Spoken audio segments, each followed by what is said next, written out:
where this kind of meditation would have a place. And perhaps, as you're aware, many medical professionals are using it, and they say with great effect. It's not, of course, reserved to centering prayer, but anything that reduces the energy we put into the false self is collaborating with the body. And as the body heals, then the presence of God hiding for our safety's sake, so that we don't get the full brunt of his presence and get burnt to a grease spot by the intensity of his love, can grow at a normal rate and be ready at the during the dying process to see death as the birth canal into the fullness of life and the divine banquet, or whatever terminology you want to use for the ultimate fulfillment of the human adventure.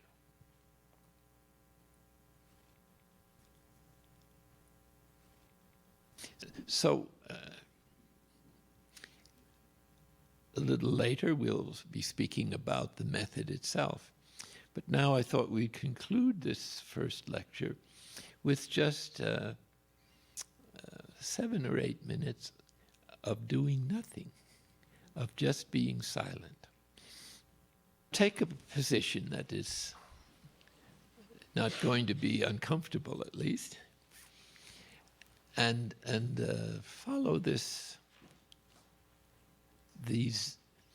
steps of silence. As a symbol of letting go of the environment, let's slowly close our eyes. If those of you who are not familiar with this practice, I suggest that this time you do nothing in the way of trying to renew your intention to be in the presence of God, except to be there. Obviously, you're not going to go away into the atmosphere, so as long as you're here, you have being. And just experience what it is to do nothing but silence, with the simple intention of being with God, the ultimate reality, for these 7 or 8 minutes.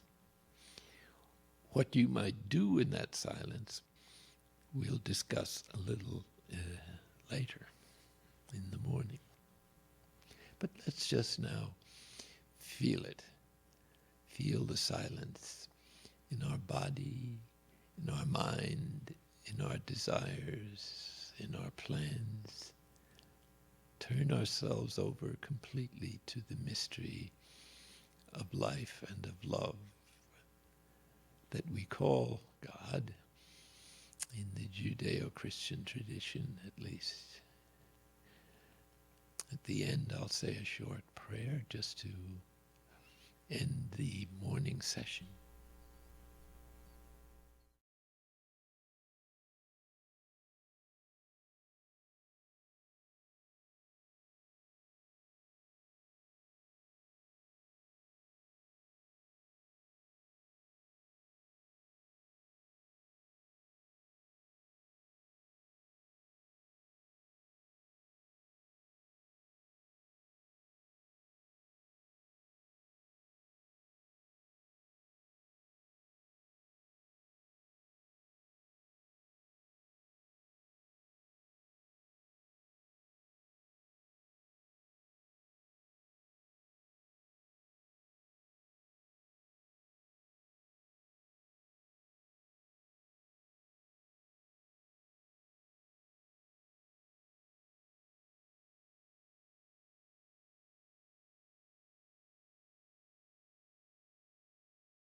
Praise the Father, the Son, and the Holy Spirit, both now and forever.